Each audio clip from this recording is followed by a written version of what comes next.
உலகெங்கிலும் இருக்கும் spiritual tax நேயர்கள் அனைவருக்கும் வணக்கம். நான் உங்கள் ராம்ஜி. கடகராசிக்காரர்களுக்கெல்லாம் கடகராசிக்காரர்கள் எனக்கு ரொம்ப பிடிக்குங்க. காரணம் என்னென்னா, என்னோடய ஃபேவரட் ஆல் டைம் ஃபேவரட் யார் சொல்லுங்கள்? மற்றவங்கெல்லாம் அப்புறம் தான். ராம்ஜினாலே கடகராசி தான். காரணம் என்ன அப்படின்னா, எங்கள் வாழ்க்கையிலும் ஒரு நல்லது ஏற்படாதா என்று நீங்கள் ஏங்காத நாள் இல்லை. நண்பர்களே, கடகராசிக்காரர்களுக்கும் கடவுளுக்கும் அப்படின்னு ஒரு புத்தகமே எழுதலாம். காரணம் என்ன அப்படின்னா, ரொம்ப நாளாக உங்களை ஒருத்தன் பாடாகப்படுத்திட்டு இருந்தான். அவர் தான் மிஸ்டர் சனி. இந்த சனி பகவான் அஷ்டம சனியாக இருந்து கஷ்டங்களை மட்டுமே தந்து கொண்டிருந்தவர். இந்த அஷ்டம சனியாக இருந்த சனி பகவான் 9ஆம் இடத்திற்கு சென்று போனார். எப்பா சாமி போனார், இப்போ தான் ஒரு 3-4 மாதம் நிம்மதியாக இருக்கே சார் அப்படிங்கிறதுலாம். இப்போ இவர் வக்கரம் வேறு ஆகிறார் 9ஆம் இடத்துல. 8 வக்கரமாகிறார். நன்றாக புரிந்து கொள்ள வேண்டும். 7 8 வக்கரமாகிறார். ரொம்ப அற்புதமான ஒரு விஷயம். காரணம் என்ன அப்படின்னா, 7 8 வக்கரமாகும் பொழுது ஒரு நல்லது நடக்கும், ஒரு கெட்டது நடக்கும். அது என்ன கெட்டது, அது என்ன நல்லது? கெட்டது என்ன அப்படின்னா, வறுமை ஒழியும். நண்பர்களே, உலகத்தில் மிக மோசமான விஷயம் என்ன? கொடியது கேட்பின் வடிவடை வேலை, கொடிது கொடிது வறுமை கொடிது, அதனினும் படிது இளமையில், அதனினும் கொடிது இளமையில் வறுமைனா. அந்த மாதிரி வறுமைங்கிறது உலகத்தில் மிக மோசமான ஒரு வியாதி. உலகத்தில் இந்த வறுமைன்னு ஒன்று வந்துருச்சுன்னா வாழ்க்கையில் சந்தோஷம் எல்லாம் போயிடும். அப்போது இந்த வறுமை 8 இருந்து கடகராசிக்காரர்களை கஷ்டப்படுத்திட்டு இருந்த சனி பகவான் இனி நன்மைகளை செய்ய போகிறார். கடன்களை அடைப்பதற்கான வழிகளை கண்ணில் காட்டித்தரார். நம்ம நிறைய பேர் யோசிக்கிறது என்னென்னா, கடன் எப்படி ஜீம் பூம்பான்னு அடைஞ்சிருமா? 8ஆம் இடத்திலே இருக்கின்ற சனி பகவான் 8 வக்கரமாகும் பொழுது கடன் ஒரு மேஜிக் மாதிரி அடைந்துருமா? கடன் ஒரு மேஜிக் மாதிரிலாம் அடையாதுங்க. கடன் அடையணுன்னா என்ன செய்யணும்? 8 9ஆம் இடத்தில் இருக்கும் பொழுது, அவர் வக்கரமாகும் பொழுது கடனை அடைப்பதற்கான புதிய ரிலேஷன்ஷிப்பு, புதிய ஆட்கள் வருவாங்க. இன்றைய தினத்தில் நம்மளுடைய நண்பர்கள், நம்ம ரொம்ப நாளாக ஒரு பழைய பழமொழி உண்டு, உன் நண்பன் யார் என்று கூறு, நீ யார் என்று கூறுகிறேன். Always talk about the business, god, goals, இதை பற்றி பேசினா நல்லாயிருக்கும். Don't talk about peoples. நிறைய பேர் நம்ம என்ன பண்ணுறோம், மக்களை பற்றி பேசிட்டு நம்ம. அப்போது உங்களுக்கு கூட சேர நண்பர்கள் பாசிட்டிவான வழி, கோலு, இலக்கை பற்றி பேசுகிற நமக்கு ஒரு வெறி வரும். நானும் உன்னை மாதிரி ஜெயிக்கிறேன்டா, நான் பண்ணுறேன்டா, எனக்கு வர்றேன், என்ன பண்ணுறேன் படுறா அப்படின்னு நமக்கு ஒரு வெறி வரும். ஆனால் நம்ம கூட இருக்கிறவனே காலையிலே எழுந்திரிச்சு இன்றைக்கி நாள் எப்படிலாம் வேஸ்ட் பண்ணலாங்கிற மாதிரி ஒரு ஐடியா சொன்னாங்கன்னா, அது மாதிரி தான் 8 வக்கரமாகும் பொழுது நல்ல நண்பர்கள் உங்களுக்கு கிடைப்பாங்க. நல்ல நல்ல சம்பந்தங்கள். சார் உங்கள் கூடலாம் பழகிறதுக்கு எனக்கு கொடுத்து வச்சுருக்கணும், எவ்வளோ பெரிய ஆள் நீங்கள் என் கூட கேஷுவலாக பழகுறீங்க போன்ற விஷயங்கள். 8 வக்கரமாகும் பொழுது நல்லவர்கள் நட்பு கிடைக்கிறது. அதனால் நம்ம வாழ்வோம். அவங்கள ஒரு பெஞ்ச் மார்க் பண்ணிக்கணும். வாழ்க்கையில் நம்ம யாரை பெஞ்ச் மார்க் பண்ணுறோமோ அதுக்கேற்ற மாதிரி தான் நம்ம லைஃப் என்பது இருக்கும். 8 9ஆம் இடத்தில் இருக்கிறார். 9 10 11 சனி பகவான் பார்க்கிறார். 11ஆம் இடம் என்பது லாபஸ்தானம். அதே மாதிரி 11ஆம் லாபத்தை பார்க்கும்பொழுது சனி பகவான் உங்களுக்கு நிறைய லாபங்களை தருகிறார். எந்த ஒரு தொழிலை பண்ணாலும் லாபம் வர்றதுங்கிறது இறைவன் அருள் தாங்க. என்றைக்குமே ஒரு பொருளோட ரேட்டு நீங்கள் ஒரு 1000 ரூபாய்க்கு வைக்கிறீங்க அப்படின்னா, வர்ற கிளையண்ட் 1000 ரூபாங்கிறத 1500 ரூபானாலும் பரவாயில்ல சார், கொடுங்க சார், நான் வாங்கிக்கிறேன்னு ஆசையாக வாங்கும் பொழுது நமக்கு ஒரு சந்தோஷம் வரும். ஓகே, பிஸ்னஸ் நல்லா போகுது அப்படிங்கிற எண்ணம் வரும். லாபம் என்பது கூட லக்கு தான்.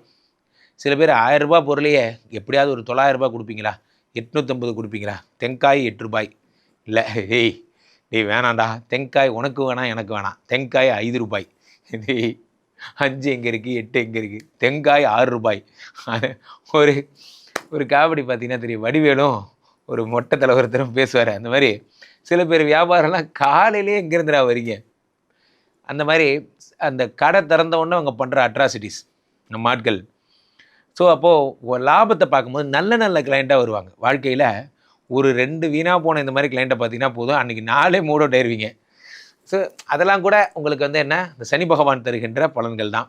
11ஆம் இடத்தை பார்க்கும் பொழுது ஓகே, நம்ம இன்னும் வேகமாக வேலை செய்யணும், இன்னும் நிறைய விற்பனை பண்ணணுங்கிற எண்ணம் வரும். 3ஆம் இடத்தை சனி பகவான் பார்க்கிறார், தைரியத்தை பார்க்கிறார். கடகராசிக்காரர்களுக்கு தைரியத்தை பார்க்கிறார். மனிதர் ஒன்று புரிஞ்சுக்கோங்க கடகராசிக்காரர்களே, தைரியம்தான் வாழ்க்கை, பயம்தான் மரணம். இதை நான் அடிக்கடி சொல்வேன். பயம்தான் மரணம். மரணம்னா என்ன நினச்சிங்க? மரணம் என்பதில் மரணம் அல்ல, நம்ம பயப்படுறோம் பாருங்க, அதுதான் மரணம். இந்த பயம்தான் அந்த மரணம் என்னும் வடிவில் வருகிறது. அப்போது 3ஆம் இடத்தை பார்க்கும்போது எதிர்த்து நிற்போம், ஜெயிச்சு காட்டுவோம், நம்மளால் முடியும் என்ற எண்ணம் வருகிறது. அதே மாதிரி அடுத்த விஷயம் 6ஆம் இடத்தை சனி பகவான் பார்க்கிறார். நான் சொன்ன மாதிரி கடன் அடைக்க போகிறீங்க. 8ஆம் இடத்துக்குரியவன் வக்கரம் பெறுகிறான், 6ஐ பார்க்கிறான், கடன் அடைக்க தொடங்குகிறீர்கள்.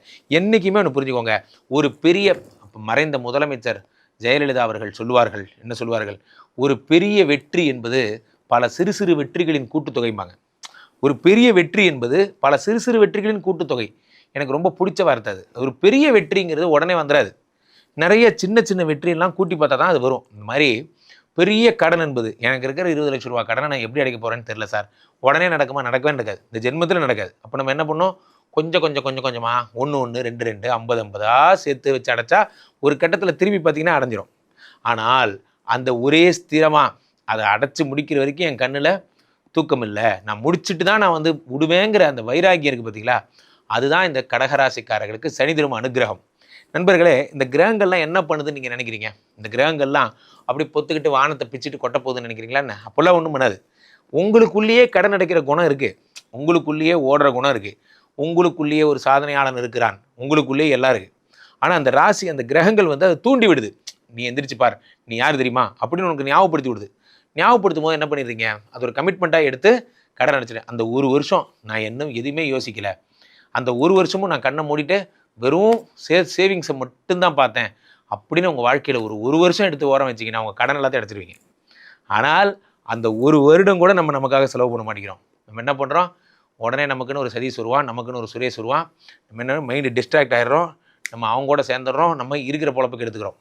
ஒரே ஒரு வருஷம் உங்களுக்காக செலவு பண்ணுங்களேன், கடனெல்லாம் அடைச்சி நீங்கள் செட்டில் ஆகி நல்லா ஆகிடுவீங்க. ஆனால் அதை கூட நம்ம பண்ண மாட்டோம். இந்த கடகராசிக்காரர்களுக்கு சனி பகவான் வரும்பொழுது இனிமே பண்ணுவீங்க. டிசம்பர் வரைக்கும் வேறு எதையும் திங்க் பண்ணாதீங்க. டிசம்பர் வரைக்கும் இருக்கிற கடன் அடைக்க போகிறேன், நான் பார்ட் டைம் பிஸ்னஸ் பண்ண போகிறேன், பேங்க் பேலன்ஸ் ஏற்ற போகிறேன், இதை மட்டும்தான் செய்வேன் அப்படின்னு தீவிரமாக நினைங்க. பக்கத்தில் அது வரைக்கும் பார்ட்டி கிடையாது, எதுவும் கிடையாது அப்படிங்கிறத சத்தியம் பண்ணிக்கோங்க. கடகராசிக்காரர்களுக்கு மிக அற்புதமான நேரம் வந்துருச்சு. இதுக்கு மேலே தீய சகவாசங்கள் யாராவது தேவையில்லாமல் ஃபோன் பண்ணால் அடுத்த செகண்ட் பிளாக் பண்ணிட்டு போயிருங்க. நமக்கு யாராவது ஃபோன் பண்ணி எதுக்கிடா ஃபோன் பண்ண, சும்மா தாண்டா ஃபோன் பண்ண யாராவது சொன்னாங்கன்னா அந்த ஃபோன் எடுக்காதீங்க. அவங்க நம்மளை அசிங்கப்படுத்துகிறாங்கன்னு அர்த்தம். நம்ம சும்மா தான் இருக்கோன்னே அவ்வளோ நம்பிக்கையாக ஃபோன் பண்ணுறான் பார்த்தீங்களா அவன். நான் எப்படா சும்மா இருந்தேன், சும்மா இருக்கேன்னு யாரையும் சொல்லக்கூடாதீங்க. அது மாதிரி பிஸியாக இருங்க, நல்லா இருப்பீங்க. கடகராசிக்காரர்களுக்கு நல்ல நேரம் வந்தாச்சு, நல்லா சம்பாதிக்க போகிறீங்க. ஒரே ஒரு எந்திரிச்சோன்னா பாசிட்டிவ் தாட்ஸ் பாருங்கள், நைட்டும் பாசிட்டிவ் தாட்ஸ் கேட்டுப்படுங்க. ஒன்லி பாசிட்டிவாக இருங்க, வேறு எதுவும் யோசிக்காதீங்க, கடன் அடைச்சிடலாம். கீழே போயிட்டு இருக்க இந்த 2 நம்பரை கூப்பிடுங்க, உங்களுடைய சொந்த ஜாதகத்தை பார்த்துக் கொள்ளுங்கள். உலக புகழ் வாய்ந்த நமது விஸ்வரூப விஷ்ணுமாயா எழுந்தரில் இருக்கக்கூடிய புனிதமான இந்த ஸ்ரீமடத்திலே தினசரி நடக்கின்ற விஷ்ணுமாயா ஹோமங்களில் கலந்து கொள்ளுங்கள். ராம்ஜி சுவாமிகளிடம் என்னோட இன்ஸ்டா ஐடியை ஃபாலோ பண்ணுங்கள், என்னுடைய பதிவுகளை பெறலாம். மீண்டும் ஒரு நல்ல பதிவில் சந்திப்போம். நன்றி. என் அன்பான கடகராசி நேயர்களே, கடகராசிக்காரர்களுக்கு சனி பகவான் பாக்கியஸ்தானத்தில் இப்போ இருக்க, மீன ராசியில தான் இருக்க. இந்த வக்கர சனி பயிற்சி காலம் ஜூலை மாதம் 15ஆம் தேதியிலிருந்து நவம்பர் மாதம் 30ஆம் தேதி வரை இருக்கக்கூடிய வக்கர சனி பயிற்சி காலம். கடவுள் நமக்கு வைக்கிற டெஸ்ட்னு அர்த்தம். வக்கர சனி பயிற்சி காலத்துல 9ஆம் இடத்துல இருக்கக்கூடிய சனி பகவான் அந்த 9ஆம் இடத்திலேயே தான் இருக்க போற, சந்தேகம் இல்லை. அதே நேரத்துல கடகராசிக்காரர்கள் மீதான கருத்து உருவாக்கம் இப்பொழுது இருக்கும். நீங்க ஒரு இடத்துல வேலை பார்க்குறீங்கன்னா நீங்க எப்படி வேலை பார்க்குறீங்க, உங்க செயல்களில் நேர்மை இருக்கிறதா என்றெல்லாம் பார்ப்பார்கள். என்ன காரணம், சனி பகவான் 7ஆம் இடத்திற்கும் 8ஆம் இடத்திற்கும் அதிபதி 9ஆம் இடத்துல வக்கரமா இருக்கார். 7ஆம் இடம் என்று சொல்லக்கூடியது பிறரோடு நீங்கள் தொடர்பு கொள்ளக்கூடிய ஸ்தானம். ஒரு பொதுமக்களோடு தொடர்புடையவராக நீங்க இருக்கிறீங்க அப்படின்னு வச்சுக்கோங்களேன். அந்த 7க்குரியவன் 9ஆம் இடத்திலே வக்கரம் அடைகிற போது பொதுமக்களுடைய மனதிலே உங்களை பற்றிய கருத்து உருவாக்கம் மாறிடக்கூடாது. இப்போ உங்களை ரொம்ப நல்ல பெண்ணு, நல்ல ஆணு, நல்ல தலைவர், நல்ல குடும்பத் தலைவர், இப்படி எல்லாமே சொல்லிக்கிட்டு இருக்காங்க வச்சுக்கோங்களேன். அந்த சூழ்நிலைகள் மாறக்கூடிய ஒரு அமைப்பு இருக்கும். என்ன காரணம்னா 9ல் சனி வக்கரம் அடைகிறார். இதுல முதல் விஷயம் என்ன பாருங்க, பெற்ற தந்தை. இந்த கடகராசிக்காரங்கள் எல்லாம் அப்பாவுடைய உடல் நலத்துல கூடுதல் கவனம் எடுக்கணும். தந்தைக்கு ஆரோக்கிய குறைவுகள், சில பிரச்சனைகள் ஏற்படக்கூடிய காலம் என்பதனால் கவனமாக இருக்கணும். 2வது திருமண வாழ்க்கை. திருமண வாழ்க்கையில அஷ்டமத்து சனி நடக்கும்போது நிறைய மாட்டிக்கிட்டு முடிச்சாங்க கடகராசிக்காரங்க. 2.5 வருஷம் அஷ்டமத்து சனி இருந்து ஆட்டி படைச்சிச்சு. அந்த காலமெல்லாம் கடந்துங்க. இப்பதாங்க சனி 9க்கு போயிருக்காரு, கொஞ்சம் பரவாயில்லைங்க அப்படின்னு சொல்லிக்கிட்டு இருக்கும்போது இப்ப வக்கரமாயிட்டார். அப்படி வக்கரமாகிற போது என்ன கேட்டீங்கன்னா, அந்த திருமண வாழ்க்கையில பலருக்கு பிரச்சனைகள் தலை தூக்குது. நல்லா இருந்துச்சுங்க குடும்பம். திருப்பி என்னுடைய மனைவி என்ன சந்தேகப்படுறா. வெளி இடத்துக்கு போகும்போதெல்லாம் அடிக்கடி அவ எனக்கு ஃபோன் பண்ணி பேசுறா. எங்க இருக்கீங்க? எப்படி இருக்கீங்கன்னு கேட்கிறா. நச்சரிப்பு தாங்கலங்க அப்படிங்கிறாங்க. இன்னும் சிலருக்கு உங்க லைஃப் பார்ட்னர் சொல்லுவாங்க, நீ அன்பா இருக்க அது சரி. உங்கள பார்த்து சொல்லுவாங்க, நீ அன்பா இருக்க சரி. ரொம்ப பொசசிவா இருக்கியே. உன்னுடைய அன்பு நச்சரிப்பு தாங்க முடியலையே என்று வெளி உலகத்திலே உங்களை பற்றி அவர்கள் சொல்லுவார்கள். அப்படிப்பட்ட அமைப்பு இருக்கும். சில பேர் முதல் திருமணம் பாதிக்கப்பட்டவர்கள் இரண்டாவது திருமணம் செய்திருப்பாங்க. அந்த இரண்டாவது திருமணத்தில் பிரச்சனைகள் இருக்கும். ரொம்ப கவனமா இருக்கணும். கடகராசிக்காரர்கள் இரண்டாவது திருமணம் செய்து கொண்டவர்கள், திருமணத்தை மீறிய உறவுகளில் இருக்கக்கூடியவர்கள், அவர்களுக்கெல்லாம் இப்போ ஒரு பிரச்சனை இருக்கும். லிவிங் டுகெதர்ல வாழக்கூடிய பலருக்கு பிரச்சனை இருக்கும். ரொம்ப கவனமா செயல்படணும். சில பேர் என்ன கேட்டீங்கன்னா, இந்த காலகட்டத்தில் சட்டத்தை பற்றி கவலைப்படாமல் இருப்பார்கள். சட்டத்திற்கு தலை வணங்குங்கள். போதும், சனி பகவான் சந்தோஷப்படுவார். கவர்மெண்ட்டுக்கு ஒரு டாக்ஸ் கட்டணும். கட்ட வேண்டிய டாக்ஸ் நீங்க கரெக்டா கட்டிட்டா பிரச்சனை இல்லை. டாக்ஸை கரெக்டா கட்டலைன்னா பிரச்சனை வரும். ஆனா டாக்ஸை கரெக்டா கட்ட சொல்லி உங்களுக்கு கிரகங்கள் பொழுது சொல்லும். என்ன கிரகம் சொல்லும்? ராசியில் இருக்கக்கூடிய குரு. ஏன்னா அந்த ஒழுக்கத்தை எதிர்பார்க்கும். அதனால டாக்ஸை கரெக்டா கட்டுங்க அப்படின்னு உங்களுக்கு சொல்லும். ஆனால் உங்கள் மனம் மாறுபட்டால் பிரச்சனை வரும். வெளிநாட்டில் வேலையில் இருக்கக்கூடியவர்கள் அந்த நாட்டுடைய சட்ட திட்டங்களை மதித்து நடங்கள். நிறைய பேருக்கு இப்போ என்ன தெரியுமா தோணும்? கடகராசிக்காரங்களுக்கு, சார் வெளிநாட்டில் வேலை பார்த்ததெல்லாம் போதும்னு நினைக்கிறேன் சார், இந்தியாவை பார்த்து திரும்பி இல்லாமல் நினைக்கிறேன் சார். நம்ம இந்தியா தான் சார் சேஃப். என்ன சொன்னாலும் இந்தியா மாதிரி ஆகாது சார். வெளிநாட்டில் பொருளாதாரம் வந்துச்சு, சம்பாதிச்சோம், பயந்துக்கிட்டே வாழ வேண்டியிருக்கு சார். ஒரு நிம்மதி குறைவா இருக்கு சார். இந்தியாவுக்கு வந்துட்டா நல்லா இருக்கும் அப்படின்னு சொல்லக்கூடியவர்கள் பல பேர் இருப்பார்கள். ஆனால் இறைவன் எப்படி உங்களுக்கு அனுக்கிரகம் பண்ண போறாரு? நல்லவர்களின் துணை கிடைக்கும். அதனால உங்களுக்கு என்ன தோணும்னா, திருமண வாழ்க்கையில மனைவியோடு இந்த பிரச்சனைக்காக வெளியிடத்தை நோக்கி போனவர்கள், என்னதான் சொல்லுங்க, என் மனைவி மாதிரி ஆகாதுங்க, மற்றவங்க தான், கட்டின மனைவி தான் அப்படின்னு மனைவிக்கு ஆதரவாக நீங்க மாறுவீங்க. உங்களை விட்டு பிரிந்து சென்ற உங்கள் பிள்ளைகள் மீண்டும் உங்களோட சேருவாங்க. தொழில் ரீதியாக உங்களுக்கு இருந்த கடன்கள் இப்பொழுது அடைபடும். தெய்வ திருத்தலங்களுக்கு போயிட்டு வருவீங்க. எங்கெங்கெல்லாம் கோயில்ல போய் சாமியை கும்பிட்டா வாழ்க்கை நல்லா இருக்கு போவீங்க. தெய்வ திருத்தலங்களுக்கு நிறைய போவீங்க. திருக்கோயில்களுக்கு போறீங்களா? அங்க நெய் தீபம் ஏற்றுங்கள், நல்லெண்ணெய் தீபம் ஏற்றுங்க. 2 தீபம் ஏற்றணும். ஒன்னு நெய் தீபமா இருக்கணும், ஒன்னு நல்லெண்ணெய் தீபமா இருக்கணும். அப்படி தீபம் ஏற்றி வழிபாடு செய்து பாருங்க, ரொம்ப நல்ல பலன்கள் கிடைக்கும். குறிப்பாக ஐயப்பன் கோயில் இருந்துச்சுன்னா கண்டிப்பா ஐயப்பன் கோயிலுக்கு போயிருங்க. நீங்க போற ஊர் எந்த ஊரா இருந்தாலும் அங்க ஐயப்பன் கோயில் இருந்துச்சுன்னா வழிபாடு செய்யுங்க. உங்களுடைய ஒவ்வொரு கம்யூனிகேஷனும் அடுத்தவங்களுக்கு போய் சேரும்போது அது தப்பா போகிறதுக்கு வாய்ப்பு இருக்கு. குறிப்பா நீங்க ஒரு சமூக வலைத்தளத்தில் ஒரு கருத்தை பதிவு பண்றீங்க, உங்க மனசுக்கு அது ஒத்து வருமா அப்படின்னு பார்த்து பதிவு பண்ணுங்க. அடுத்தவர்கள் சொல்லக்கூடிய கருத்தெல்லாம் நீங்க பதிவு பண்ணாதீங்க. அதே மாதிரி இந்த காலகட்டத்தில் எந்த ஒரு கருத்துமே பிரச்சனையாகாத கருத்துக்களாக பதிவிடுங்கள். உங்கள் கருத்துக்களால், உங்கள் எழுத்துக்களால், உங்க கம்யூனிகேஷனால சிலருக்கு சட்ட சிக்கல்கள் வரலாம். கடகராசிக்காரங்களுக்கு பயணங்களில் கூடுதல் கவனம் எடுத்துக் கொள்ளுங்கள். இப்படி கடகராசிக்காரர்களுக்கு பிள்ளைகளால் நன்மை வரப்போது, ஆபீஸ்ல புதிய பொறுப்பு சேரப்போகுது, செல்வ செழிப்பு கூட போகுது, தெய்வத்துடைய அனுக்கிரகம் கிடைக்க போகுது, பணவளம் பெருக போகுது. இதெல்லாம் ரொம்ப நன்மைகளாக உங்களுக்கு இருக்கிறது. அப்ப இந்த காலகட்டத்தில் நீங்கள் செய்ய வேண்டிய ஒரு விஷயம், குலதெய்வம் கோயிலுக்கு ஒரு முறையேனும் சென்று வாருங்கள். பெரிய பெரிய வெற்றிகளை பெறலாங்க. இப்ப சனி பகவானுடைய இந்த வக்கர பயிற்சி காலத்திலே பொதுவான பரிகாரங்கள் உண்டா அப்படின்னா நிச்சயம் உண்டு. இந்த பரிகாரங்களை பின்பற்றுவதனால் நமக்கு நன்மைகள் ஏற்படும். கண்டிப்பா பரிகாரம் பண்ணணும். என்ன செய்யறோம்னா, சனிக்கிழமை என்று எள் தானம் செய்யணும். யாருக்காவது எள் தானம், எள் சாதம் இவற்றை தானம் செய்யலாம். இது ஒண்ணு. இரண்டாவது, முதியோர் இல்லங்கள் இருக்கு பாருங்க, அங்கு வாழக்கூடியவர்களுக்கு நம்மாலான உதவி, முதியோர்களுக்கு நம்ம செய்யக்கூடிய உதவி இறைவனுக்கு செய்யக்கூடிய உதவி போன்றது. ஆகவே முதியோர்களுக்கு உதவிகள் செய்யுங்கள். மூன்றாவது, மாற்றுத்திறனாளிகள். மாற்றுத்திறனாளிகளுக்கு சனிக்கிழமை என்றோ இல்லாவிட்டால் உங்களுக்கு நேரம் கிடைக்கும் போதெல்லாம் நீங்கள் அவர்களுக்கு உங்களால் உதவி செய்ய முடிந்தால் அவர்கள் வாழ்க்கைக்கு என்ன தேவையோ அதை கேட்டு அறிந்து செய்யணும். அதுதான் முக்கியம். என் இஷ்டத்துக்கு செய்வீங்கன்னு இருக்கக்கூடாது. அவங்களுக்கு என்ன தேவையோ செய்து பாருங்க, இறைவன் மனமகிழ்வார். அதை போலத்தான் இந்த காலகட்டத்தில் தூய்மை பணியாளர்கள், தூய்மை பணியாளர்களுக்கு அவர்கள் குடும்பத்திற்கு தேவையான உதவி, வாழ்க்கைக்கு தேவையான உதவி என்னன்னு கேட்டு கேட்டு செய்யுங்க. சனி பகவான் அகமகிழ்வாருங்க. அப்படி நிறைய தான தர்மங்கள் புண்ணியங்கள் செய்துவார்கள். சனி பகவானால் எந்த தொல்லையும் வராது, நிம்மதியா இருக்கேன்னு நீங்க சொல்லிடுவீங்க. இப்ப இங்க நான் சொல்லியிருக்கிறதெல்லாம் பொதுவான பலன்கள் தான். அவங்கவுங்க ஜாதகப்படி இந்த சனி வக்கர பயிற்சியுடைய பலன்கள் மாறுபடலாம். எங்களுக்கு என்னங்க பலன்கள் நடக்கும் அப்படின்னு நீங்க தெரிஞ்சுக்க விரும்பினீங்கன்னா எங்களை நீங்க காண்டாக்ட் பண்ணலாம். ப்ரியர் அப்பாயின்மெண்ட் வாங்கிட்டு என்ன மீட் பண்ணலாம். சென்னையில டி நகர்லையும் நங்கநல்லூர்லையும் ஆஃபீஸ் இருக்கு. நேர வர முடியாதவங்களுக்கு ஆன்லைன் கன்சல்டேஷனும் உண்டு. உங்கள் வாழ்க்கைக்கு வழிகாட்ட நான் காத்திருக்கிறேன். உங்கள் ஆத்மார்த்த ஜோதிடர் நங்கநல்லூர் டாக்டர் பஞ்சநாதன். கடகராசி அன்பர்கள், இந்த சனி பகவான் வக்ரகதி அடைஞ்சிருக்கிறது உங்களுக்கு என்ன மாதிரி பலன்களை கொடுக்க போறாரு அப்படின்னா, எல்லாத்தையும் பார்த்துட்டோம். ஜோசியம் வீடியோஸ் பார்க்கறதே நாங்க விட்டுட்டோங்க. அப்படிதான் கிடக்கும். அதுக்கும் மேல பாக்குறவங்க யாரான ஒருத்தராது உயிர் மட்டும்தாங்க மிச்சம், உயிர் மட்டும்தாங்க சொச்சம் அப்படின்னு போடுவாங்க. காரணம் என்ன அப்படின்னா, அஷ்டமத்து சனினால நிறைய கஷ்டப்பட்டாச்சு. இழக்கிறதுக்கு ஒன்றும் இல்லை, எல்லாத்தையும் இழந்தாச்சு. இதுதான் கடகத்தினோட ஸ்டேட்டஸ். ஆனா இப்ப தசை புத்தி நல்லா இருந்தவங்க எஸ்கேப் ஆனாங்க. அப்ப 100 கடகம் இருக்காங்க அப்படின்னா 80 பேர் சனி பகவானால ரொம்ப சீரோ ஆனாங்க. ஒரு 20 பேர் எஸ்கேப் ஆனாங்க அப்படின்னு சொல்லலாம். ஏன்னா சுய ஜாதகத்துல தசை எக்ஸலண்டா இருந்தவங்க தப்பிச்சாங்க அப்படின்னு நான் சமாளிச்சுட்டாங்க. அப்படின்றது நீங்க சமாளிக்கல, பிளானட் சமாளிச்சாங்க. புரியுதுங்களா?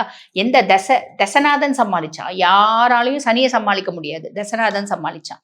சரி, அப்படி இருக்க பட்சத்துல இப்ப கடகம் இப்பதான் வந்து பாத்தீங்கன்னா பாக்கிய சனியா வந்திருக்காரு அப்படின்னு சொன்னீங்க. பாக்கிய சனி எல்லா விதத்திலயும் குட் லக்கு, ஃபார்ச்சூன், அதிர்ஷ்டம், மேன்மை, முன்னேற்றம் எல்லாத்தையும் கொடுக்க போறாருன்னு சொன்னீங்க. அஃப்கோர்ஸ் கொடுக்க தான் போறாரு, மாற்றுக்கிறது கிடையாது. ஆனா இப்ப வக்ரகதி அடைஞ்சிருக்காரே, கொடுப்பாரா? கொடுப்பாரு. காரணம் என்ன அப்படின்னா, வக்ரகதி அடைஞ்சிருந்தாலும் குருனோட உச்ச பார்வை 9ஆம் பார்வை சனி மேல படுது. அப்ப சனி பாக்கிய சனியா என்னென்னலாம் கொடுக்கணுமோ, எதெல்லாம் கொடுக்கணும்னு உங்களுக்கு முடிவு பண்ணியிருக்கானோ அதை சாலிடா கொடுப்போம். என்னென்னலாம் கொடுக்கணும்னு இருக்குதோ விதி வழி பிராப்தம் அத்தனையும் கொடுப்போம். புரியுதுங்களா? அப்ப இப்ப வக்ரகதி அடைஞ்சாலும் அவரை பத்தி நம்ம கவலைப்படணும் அப்படின்ற அவசியம் இல்லை. சாலிடா உங்களுக்கான நல்ல விஷயம் நடக்க போகுது. 2028 வரைக்கும் அவர் பாக்கிய சனி தான் ஃபர்ஸ்ட் விஷயம். சரி, அப்ப அது கொடுக்க போறாரு. நீங்க வேற வக்ரகதி அடையும் போது ஏதாவது மைனஸ் பிளஸ் எனிதிங் எல்ஸ் அப்படின்னா மைனஸ் கிடையாது, பிளஸ் தான். எந்த விதத்துல பிளஸ்? பொதுவா சனி வந்து பாருங்க உங்களுக்கு 7 மற்றும் 8க்கு அதிபன். களத்திர ஸ்தானத்துக்கும் அவர் தான் அதிபன், அஷ்டம ஸ்தானத்துக்கும் அவர் தான் அதிபன். களத்திரஸ்தானம் நிறைய கடகராசி பெண்களுக்கு ஒரு பெரிய ஆசை. என்ன அப்படின்னா, ரொம்ப சிம்பிளா சொல்லணும் அப்படின்னா, கடகத்துக்கு எப்பயுமே குடும்பம் தான் ப்ரையாரிட்டி. எவ்வளோ பெரிய போஸ்ட்ல இருந்தாலும் எனக்கு என் ஃபேமிலி இம்பார்ட்டன்ட் அப்படின்னு நினைக்கக்கூடியவங்க. இன்னைக்கு வந்து பாருங்க, ₹1,00,000 ஒரு பிஸ்னஸ் வருது, அது முக்கியமா என் குழந்தையோட சந்தோஷம் முக்கியமான? எனக்கு அது முக்கியம் இல்லை, என் குழந்தையோட சந்தோஷம் தான் முக்கியம். நான் அதை போஸ்ட்போன் பண்ணுவேன். என் குழந்தை இன்னைக்கு ஆசைப்படுது, என் குழந்தைக்கு நான் செய்வேன். இதுதான் கடகம். அப்படிப்பட்டவங்க ரொம்ப எளிமையா சொல்லணும் அப்படின்னா, கணவன் சார்ந்து நிறைய ஆசைகள் இருக்கும், நிறைய யோசனைகள் இருக்கும். என் கணவர் வந்து என்னை இப்படி பார்த்துக்கணும், அப்படி பார்த்துக்கணும், அப்படிலாம் எதுவும் நடக்க போறது இல்லை, அது வேற. அப்ப கணவர் வந்து பாத்தீங்கன்னா என்ன தங்க தாம்பாளத்துல தாங்கணும், சான்ஸே இல்லை, வாய்ப்பு ரொம்ப கம்மி. இருந்தாலும் இந்த காலகட்டத்தில் அந்த மாதிரி நிறைய யோசனைகள் இருக்கதான் செய்யும். ஒவ்வொரு பொண்ணுக்கும், எந்த ராசி பொண்ணா இருந்தாலும் கணவரை குறித்து நிறைய ஆசைகள் இருக்கதான் செய்யும். எல்லாருக்கும் நடந்துருதா? கடகத்துக்கு முக்கியமா நடக்குமா? அது ஒரு பெரிய கேள்விக்குறி. அப்ப என் கணவர் என்னை வந்து பாத்தீங்கன்னா எனக்கு ஒட்டியான வாங்கி கொடுக்க வேணாம், அட்டிக்க வாங்கி கொடுக்க வேணாம், என்னை வந்து பெருசா கூட்டிட்டு போய் பெரிய லெவல்ல ஷாப்பிங் வந்து செய்ய வேண்டாம். எனக்கு ₹10,000 ஒரு புடவை வாங்கி கொடுக்குறது, ₹20,000 புடவை வாங்கி கொடுக்கறது, ₹1,00,000 ஷாப்பிங் பண்றது, அதெல்லாம் வேணாம். அதெல்லாம் நான் எதிர்பார்க்கவே இல்லை. நான் எதிர்பார்க்கறது ஒண்ணு, என் கூட உட்காந்து ஒரு 1/2 மணி நேரம் பேசணும். ஃபர்ஸ்ட் என் கூட உட்காந்து சாப்பிடணும். எனக்கு மணி சாப்பிடு அப்படின்னு சொல்லணும். என்கிட்ட பேசும்போது சொல்லுமா, வாமா, போமா அப்படின்னு பாசமா பேசணும். வேற என்னத்தை நாங்க எதிர்பார்த்தோம்? இதுவே எங்களுக்கு நடக்க மாட்டேங்குது. அப்படி பலவிதமான யோசனைகள் இருக்கு கணவரை குறித்து அப்படின்னா, அதுல சில ஆசைகள் இந்த காலகட்டம் நிறைவேறும். அம்மா சாப்பிடுமா, முதல்ல சாப்பிடு ஃபர்ஸ்ட் அப்படின்னு உங்க ஹஸ்பண்ட் சொல்லுவார். வெளில போலாமாம்மா, கோயிலுக்கு போகணும்னு சொன்னேம்மா, வாமா போயிட்டு வரலாம், குலதெய்வம் கோயிலுக்கு போகணும்னு சொன்னேம்மா, வாமா போயிட்டு வரலாம். இந்த மாதிரி ஒரு சில விஷயங்கள் சொல்லுவாரு. கடகத்துக்கு இந்த வார்த்தை இதை கேட்கறதே வந்து பாத்தீங்கன்னா பெருசா அவங்க சந்தோஷப்படுவாங்க. அதுக்கும் மேல வெளியே யாராவது ஒருத்தவங்க கிட்டயாவது, என் ஒய்ஃப் ரொம்ப நல்ல ஒய்ஃபுங்க, நான் ரொம்ப பெரிய தவம் பண்ணியிருக்கேன், என் பொண்டாட்டி மாதிரி ஒரு நல்ல பொண்டாட்டி கிடைக்கிறதுக்கு அப்படின்ற ஒரு வார்த்தை சொல்லுவேன். உங்க குழந்தைங்க சொல்லும், எங்க அம்மா ஐடியல் மதர். நம்ம முன்னாடி என்ன சொல்லுவோம்? மா யார மாதிரினாலும் இருக்கணுமா, உன்ன மாதிரி மட்டும் இருக்க மாட்டேம்மா, நீ ஏமாந்தவமா, உன்ன மாதிரி கேரக்டர்ஸே எனக்கு வேண்டாம்மா. நான் என்டையர்லி வந்து பாத்தீங்கன்னா எனக்கு வந்து ரொம்ப அவர்ஷன் இருக்கு உன்னோட கேரக்டர்ஸ் பத்தி இப்படிலாம் சொன்ன குழந்தைங்க கூட எங்க அம்மா நல்லவங்க, எங்க அம்மா எங்களுக்காக சூப்பர் அம்மா, எங்க அம்மா எனக்காக எல்லாமே செய்வாங்க அப்படின்னு கணவர் கிட்ட இருந்தும் குழந்தைங்க கிட்ட இருந்தும் ஒரு நல்ல விஷயம் அப்படின்றது கிடக்கும். இதுவே வந்து பாத்தீங்கன்னா உங்களுக்கு பெரிய ஐஸ் பாறை தூக்கி தலை மேல வச்ச மாதிரி ஆயிடும். போதும் அதுவே. அந்த ஒரு சந்தோஷத்தை நீங்க எக்ஸ்பெக்ட் பண்ணீங்க. அந்த ஒரு சந்தோஷம் முக்கியமா குழந்தைங்க கிட்ட இருந்து ரெண்டாவது பட்சம் தான். கணவர் கிட்ட இருந்து சாலிடா கிடைக்கும். இது ஒரு பெரிய பிளஸ். அதுக்கும் மேல அஷ்டமஸ்தானத்துக்கும் அதிபன். பொதுவா இந்த அஷ்டமஸ்தானத்துக்கு அதிபன் அப்படின்ற பட்சத்துல நிறைய வந்து ஹிடன் ரிலேஷன்ஷிப்ஸ் இருக்கு, ஹிடன் சீக்ரசிஸ் இருக்கு. எங்களுக்கு அதெல்லாம் இல்லையேம்மா, இருக்கப்பட்டவங்களுக்கு இந்த வரிகள்மா. 8ஆம் பாவத்துக்கு அதிபன் ரொம்ப எளிமையா சொல்லணும் அப்படின்னா ஹிடன் ரிலேஷன்ஷிப்ஸ் இருக்கு அப்படின்னா அது நம்மள ட்ராப் பண்ணிட்டு இருக்கு, பெரிய லெவல்ல ட்ராப் பண்ணிட்டு இருக்கு, இமோஷனலி பிளாக்மெயில் பண்ணிட்டு இருக்கு. நம்மள வந்து பாத்தீங்கன்னா ஏதாவது ஒரு விதத்துல நம்மள அசிங்கப்படுத்தணும், காயப்படுத்தணும். எனக்கு ரொம்ப மனசு கஷ்டம், மனசு சஞ்சலம், வீட்டுல ஏகப்பட்ட பிரச்சனை. அதனால வெளியே வந்து பாத்தீங்கன்னா தென்றல் மாதிரி அந்த உறவு தெரிஞ்சிச்சு. அதனால அந்த உறவை வந்து நான் கிளிங் பண்ணேன். இப்ப அந்த உறவு இருக்கிற புயலை விட பெருசா வீசுது அப்படின்ற மாதிரி ஒரு ஹிடன் ரிலேஷன்ஷிப், ஹிடன் சீக்ரசிஸை பத்தி உங்களுக்கு ஒரு கவலை இருக்குன்னா அது உங்களை விட்டு விலகக்கூடிய காலகட்டம். சனி பகவான் கிளீனா உங்க வாழ்க்கையில இருந்து அதை தூக்கி போட்டுருவார். கவலைப்படாதீங்க. பெண்களுக்கு மாங்கல்ய ஸ்தானம், கணவருக்கு பெரிய ஹெல்த் இஷ்யூஸ் இருக்குமா, டாக்டர்ஸ்லாம் வந்து பாத்தீங்கன்னா இப்படி அப்படின்ற மாதிரி தான் சொல்றாங்க, என்ன ஆகும் தெரியல, கவலைப்படாதீங்க. அவருக்கு சுய ஜாதகத்துல மாரக திசை மாரக புத்தி இல்லை அப்படின்னா கிளீனா உங்களோட மாங்கல்ய பலம் வந்து பாத்தீங்கன்னா சனி பகவான் காப்பாத்தி கொடுப்பாரு. கவலைப்பட வேண்டாம். இது ரொம்ப எளிமையா சொல்லணும் அப்படின்னா வக்ரகதி அடைஞ்சிருக்க சனி குருனோட பார்வையில கடைசி 40 நாட்கள் என்ன ஆகும் அப்படின்னா சனி பாக்கிய சனியாவே தான் இருப்பாரு. எல்லாமே ரொம்ப ஸ்லோவா நடக்கிற மாதிரி தெரியும். பாக்கியங்கள் ரொம்ப நிதானமா நமக்கு வர மாதிரி தெரியும். நம்ம ஒரு விஷயத்த முயற்சி பண்றோம் அப்படின்னா அது ரிசல்ட்டுக்காக காத்துட்டு இருப்போம். 1 நாள் 2 நாள் 3 நாள் 4 நாள் அப்படி காத்துட்டு இருந்து அந்த ஒரு பலன்கள் அப்படின்ற மாதிரி கிடைக்கும். அப்ப ஒய் திஸ் டிலே அப்படின்ற மாதிரி நமக்கு தோணும். பட் ஜஸ்ட் டெம்பரரி, ஆட்டோமேட்டிக்கா நல்லது நடக்கும். Don't worry. வாழ்த்துக்கு. இப்ப இந்த பதிவை பார்த்துட்டு இருக்கோங்க அம்மா, நானும் வந்து பாத்தீங்கன்னா சனி பகவான் வக்ரகதி அடைஞ்சிருக்கிறது எனக்கு என்ன மாதிரி பலன்களை கொடுக்க போறோம் ரொம்ப டீப்பா தெரிஞ்சுக்கணும் அப்படின்னு ஆசைப்பட்டாலும், அம்மா எங்களுடைய சுய ஜாதகம் நாங்க பார்க்கணும் அப்படின்னு விருப்பப்பட்டாலும் எங்களுக்கு பலவிதமான பிரச்சனைகள் இருக்குமா. குடும்பத்துல பிரச்சனை இருக்கு, கணவன் மனைவி பிரச்சனை இருக்கு, குழந்தைங்களால கடுமையான மன உளைச்சலுக்கு ஆளாகி இருக்கும், எப்ப வீடு கட்டுவோம், எப்ப குழந்தைங்களுக்கு திருமண பிராப்தம் கூடி வரும், இந்த மாதிரி பல கேள்விகள் இருக்கு. அப்படின்னா இந்த அத்துணை கேள்விகளுக்கும் பதில் நம்ம எது மூலியமா தெரிஞ்சுக்கலாம் அப்படின்னா நம்மளோட சுய ஜாதகத்துல ரொம்ப தெளிவா தெரியும். இது நடக்கும், இது நடக்காது, இது நல்லா கரெக்டா போகும், இது நடந்தா தப்பா போகும். இந்த மாதிரி பல விஷயங்கள் நம்ம சுய ஜாதகத்தை தெரிஞ்சுக்க முடியும்.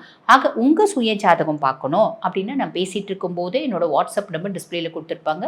அந்த வாட்ஸ்அப் நம்பருக்கு கால் பண்ணி அப்பாயின்மெண்ட் ஃபிக்ஸ் பண்ணி என்கிட்ட பேசிக்கோ. கடகராசி என்பர்கள் காலபுருஷனுக்கு 4ஆம் இடமான சுகஸ்தானத்துல இருக்கக்கூடிய ராசி என்பர்கள். இந்த ராசியில சந்திரன் ஆட்சி பெறுகிறார். மனோகாரகன் அப்படின்னு சொல்லக்கூடிய அந்த சந்திரன் ஆட்சி பெறதுனால ஒரு ஸ்திரத்தன்மையான ஒரு முடிவு அப்படின்றது இந்த கடகராசி என்பவர்களுக்கு இருக்கும்.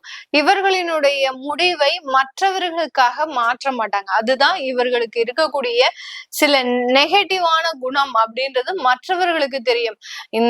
இவங்க வந்து அவங்களுடைய முடிவுல அப்படியே ஸ்டெடியா இருக்கிறாங்க. நம்ம சொல்றத ஒரு காது கொடுத்து கேட்கறதே கிடையாது அப்படின்ற மாதிரியாக அந்த கடகராசி என்பர்கள் எப்போதுமே பாத்தீங்கன்னா அவர்களினுடைய முடிவுகளை மற்றவர்களுக்காக மாற்றிக்கொள்ளாதவர்கள் அப்படின்னு தான் சொல்லணும். அந்த முடிவுகள்னால எந்த ஒரு பாதிப்பு வந்தாலும் அதை நான் ஃபேஸ் பண்ணிக்கிறேன் அப்படின்னு தைரியமாக எடுத்து சொல்லக்கூடியவர்களும் இந்த கடகராசி என்பர்கள் தான். இந்த கடகராசி என்பர்களுக்கு 9ஆம் இடத்துல சனி வக்ரத்தன்மையில இருக்கிறார். 9ஆம் இடம் அப்படின்றது பாக்யஸ்தானம். பாக்யஸ்தானத்துல இருக்கக்கூடிய அந்த சனி வக்ரத்தன்மை பெறுகிறார். இது நிறைய ஒரு மாற்று அமைப்புகள் தான். நிறைய பேருக்கு முதல்ல சொல்ல போனா தந்தை வழி இருக்கக்கூடிய சில பிரச்சனைகள்லாம் இப்போ தீரக்கூடிய ஒரு நேரம். சில இடத்துல பாத்தீங்கன்னா கடகராசி என்பர்கள் அப்பாவும் பையனுக்கும் ஆகாது, அடுத்து பாத்தீங்கன்னா அப்பாவும் பொண்ணுக்கும் ஆகாது, 2 பேரும் எலியும் புனையுமா இருக்கிறாங்க, பாம்பும் கீரியுமா இருக்கிறாங்க, முகத்தை ஒருத்தருக்கு ஒருத்தர் பார்த்தாலே சண்டை போட்டுக்கிறாங்க. அந்த அப்பா வந்து ரொம்ப ஏதாவது தேவையில்லாம நச்சரிச்சு டார்ச்சர் பண்ணிக்கிட்டே இருக்கிறாரு. இப்படி எல்லாம் இந்த சனி அந்த 9ஆம் இடத்துல இருக்கும் போது தேவையில்லாத பிரச்சனைகளை அந்த உறவுகள் உறவுகளுக்கிடையே கொடுக்கக்கூடிய ஒரு நேரமாக இருந்திருக்கும். இப்ப இந்த இடத்துல 9ஆம் இடம் அப்படின்றது உயர்கல்வியையும் குறிக்கக்கூடிய ஒரு ஸ்தானம். இந்த இடத்துல பாத்தீங்கன்னா உயர்கல்விக்காக சில பேர் அப்ளை பண்ணவங்க எல்லாருமே பாத்தீங்கன்னா ரொம்ப ஸ்லோவா இருப்பாங்க. என்னவோ தெரியல மேடம், புக்கை திறந்தாலே எங்களுக்கு தூக்கமா வருது, அதை ஒரு ஸ்டெடியா எங்களால படிக்கவே முடியல அப்படின்ற மாதிரியான சில மந்தத்தன்மை அப்படின்றது இந்த இயல்பு தன்மையோட இருக்கும்போது அந்த சனி பகவான் கொடுப்பார். இப்ப வக்ரத்தன்மையில அந்த 9ஆம் இடத்துல இருக்கும்போது இது எல்லாமே மாறி அமையக்கூடிய ஒரு நேரம். குடும்பத்துல இருந்த சண்டை சச்சரவுகள் நீங்க போது, உங்களுடைய உயர்கல்விகள் பாதிக்கப்படாமல் நல்ல ஒரு வளர்ச்சியை நோக்கி பயணிக்க போறீங்க. அடுத்து பார்த்தீங்கன்னா வெளிநாட்டு பயணம் அப்படின்றது உங்களுக்கு அதிகரிக்கக்கூடிய ஒரு நேரமாக தான் இந்த கடகராசி என்பர்களுக்கு இருக்க போகுது. இந்த கடகராசி என்பர்களுக்கு அந்த சனி பகவான் 3ஆம் பார்வையாக உங்களுடைய 11ஆம் இடத்தை பாக்குறார். நல்ல வருமானம் கொட்டி வரக்கூடிய ஒரு நேரம். எவ்வளவுக்கு எவ்வளவு ஒண்ணுமே வருமானமே இல்லை அப்படின்னு இருந்தீங்களோ இந்த கடகராசி என்பர்கள் இந்த காலகட்டத்துல நல்ல ஒரு வருமான வளர்ச்சியை அடையக்கூடிய ஒரு நேரமாக இருக்கும். சில பேருக்கு பாத்தீங்கன்னா கடகராசி என்பர்களுக்கு இவர்களினுடைய ப்ராப்பர்ட்டி சம்பந்தப்பட்ட சில இஷ்யூஸ் எல்லாம் இருக்கும். அது எல்லாத்தையுமே இந்த காலகட்டம் தீர்த்து வைக்கக்கூடிய ஒரு நேரமாக தான் இந்த சனி வக்ரத்தன்மை முழுமையான ஒரு மாற்றத்தை கொடுக்க போகுது. அடுத்து சனி 7ஆம் பார்வையாக உங்களுடைய 3ஆம் இடத்தை பார்க்கிறார், வக்ரத்தன்மையோடு பார்க்கிறார். அதனால உடன் பிறந்தவர்களோடு சண்டை சச்சரவுகள் அப்படின்றது கண்டிப்பாக இருக்கக்கூடிய ஒரு நேரம். என்னுடைய தம்பி சொன்ன பேச்சு கேட்க மாட்டேங்கிறாங்க, என்னுடைய தங்க என்னுடைய சொன்ன பேச்சு கேட்க மாட்டேங்கிறாங்க, வீட்டுக்கு அடங்காத ஒரு குழந்தையாக இருக்கு, இப்படி எல்லாம் அந்த உடன் பிறந்தவர்களுக்கு ஒரு கெட்ட பெயர்களை தேவையில்லாமல் கொடுக்கக்கூடிய ஒரு தருணமாக தான் இந்த சனி வக்ரத்தன்மை இந்த கடகராசி என்பர்களுக்கு இருக்கும். அதே மாதிரி இந்த சனி பகவான் பாத்தீங்கன்னா இந்த கடகராசி என்பர்களுக்கு ஒரு பாசத்தன்மையை கொடுக்கறதுக்கு உண்டான ஒரு நேரம். யாரையும் விட்டு பிரிஞ்சும் இருக்க முடியாது, ஆனா அவங்களோட சேர்ந்தும் வாழ முடியாத ஒரு சூழ்நிலை. இது எல்லாத்தையுமே இந்த சனி வக்ரத்தன்மை இந்த காலகட்டங்கள்ல கொடுக்கறதுக்கு உண்டான ஒரு நேரம். கணவரோட சேர்ந்தும் வாழ முடியல, ஆனா கணவர் இல்லாமலும் இருக்கவும் முடியல அப்படின்னு சொல்றதுக்கு தகுந்த மாதிரியான ஒரு அமைப்பை இந்த கடகராசி என்பர்கள் இந்த சனி வக்ரத்தன்மையில பெறக்கூடிய ஒரு நேரமாக இருக்க போது. அடுத்து உங்களுடைய 6ஆம் இடத்தை, அதாவது கடகராசி என்பர்களினுடைய 6ஆம் இடத்தை சனி பகவான் 10ஆம் பார்வையாக பார்க்கிறார். இதனால வேலை ரீதியான சில உயர்வுகளை இந்த கடகராசி என்பர்கள் பெற போறாங்க. யாரெல்லாம் டெம்பரவரியா வேலை பார்த்துட்டு இருந்தீங்களோ, வெளிநாட்டிலயும் சரி உள்நாட்டிலயும் சரி, எந்தெந்த இடத்துல எல்லாம் டெம்பரவரியா வேலை பார்த்துட்டு இருந்தீங்களோ அவர்களுக்கு எல்லாருக்குமே ஒரு நிரந்தர ஒரு உத்தியோகம் அப்படின்றது முழுமையாக வரக்கூடிய ஒரு நேரமாக இருக்கும். அடுத்து அந்த நிரந்தர உத்தியோகத்துல நல்ல ஒரு பதவி உயர்வு அப்படின்றது கண்டிப்பாக இருக்கும். அந்த பதவி உயர்வுனால ஏன்னா உங்களுடைய உழைப்புக்கு ஏற்ற ஒரு அங்கீகாரம் அப்படின்றது இந்த கடகராசி என்பர்கள் இந்த காலகட்டத்துல பெறக்கூடிய ஒரு நேரமாக தான் இருக்க போகுது. அதனால எந்த இடத்துலயும் ரொம்ப சங்கோஜப்படாம, சில இடத்துல பாத்தீங்கன்னா நீங்க துணிஞ்சு சில விஷயங்களை முயற்சி செய்தீங்க அப்படின்னா ஆட்டோமேட்டிக்காக அது நல்ல வளர்ச்சியை அடையக்கூடிய ஒரு நேரமாக தான் இந்த கடகராசி என்பர்களுக்கு இருக்கும். கடகராசி என்பர்கள்ல வீட்டுல வேலைக்கு போகாம இருக்கிறவங்களுக்கு அதிகப்படியான தொந்தரவுகளை கொடுக்கக்கூடிய ஒரு ஸ்தானம். ஏன்னா சனி மந்த தன்மையோ இயல்பு தன்மையால இருக்கிறாரு அப்படின்னா எப்போதுமே அந்த ஒரு மந்தத்தன்மை அப்படின்றது இருக்கும். அதே சமயம் சனி வக்ரம் ஆகுறாரு அப்படின்னா நீங்க ஏதாவது வீட்டுல யாருக்காவது ஒருத்தருக்கு உங்களை பார்த்தாலே ஒரு எரிச்சல் வரும், தேவையில்லாம பேச ஆரம்பிப்பாங்க, அந்த இடத்துல கோபம் அதிகரிக்கக்கூடிய ஒரு ஸ்தானம். இது எல்லாமே அந்த குடும்பத்துல சில தொந்தரவுகளை கொடுக்கக்கூடிய ஒரு நேரமாக இருக்கும். நீங்களுமே பாத்தீங்கன்னா கடகராசி என்பவர்கள் மற்றவர்களினுடைய சொல் பேச்சை கேட்காமல் நடக்கிறதுக்கு உண்டான ஒரு நேரம். அவர்கள் என்ன சொல்றாங்க அப்படின்றத காது கொடுத்து கேட்க மாட்டீங்க. நான் முதலே சொன்ன மாதிரி என்னுடைய முடிவுல நான் மற்றவர்களுக்காக மாற்ற மாட்டேன் அப்படின்ற மாதிரியான சில விஷயங்களை செய்வீங்க. அதனால அந்த மனநிலை சார்ந்த விஷயங்கள்ல வீட்டுல ஹவுஸ் ஒய்ஃபா இருக்கிறோம், வீட்டுல வயதானவர்களாக இருக்கிறாங்க, எங்களுக்கு வீட்டை தவிர வேற எங்கேயுமே போகிறதுக்கு உண்டான ஒரு சூழ்நிலை இல்லை, எங்களுக்கெல்லாம் எப்படி இருக்கும் அப்படின்னு கேட்கிறவங்களுக்கு கொஞ்சம் உங்களுடைய குணங்கள்ல சில மாறுபாடுகள் இருக்கும். அதனால சில இடத்துல தேவையில்லாத அவமானங்கள்லாம் வர்றதுக்கு உண்டான ஒரு நேரம். அந்த இடத்துல ரொம்ப கவனமா யார்கிட்டையும் வாய் கொடுக்காமல் இந்த கடகராசி என்பர்கள் பிரச்சனையே பாத்தீங்கன்னா மற்றவர்களுக்கிட்ட போய் தேவையில்லாம பேசி இவர்களே அவமானப்பட்டுட்டு வருவாங்க. இதுதான் இவர்களுக்கு இருக்கக்கூடிய பிரச்சனையே. அதனால மற்றவர்கள்கிட்ட தேவையில்லாமல் வாய் கொடுக்காமல் இருந்துட்டீங்க அப்படின்னா அதுல இருந்து மிகப்பெரிய ஒரு நிவர்த்தி அப்படின்றது கண்டிப்பாக இருக்கும். இந்த கடகராசி என்பர்களை பொறுத்த மட்டுக்கும் இப்ப நடக்கக்கூடிய அந்த திசாபுத்தி பாத்தீங்கன்னா புதன் திசை, கேது திசை, இந்த மாதிரியான திசாபுத்திகள்லாம் இருக்கும். சுக்கிர திசை, ராகு திசை, இந்த மாதிரியான திசாபுத்திகள்லாம் இருக்கும்.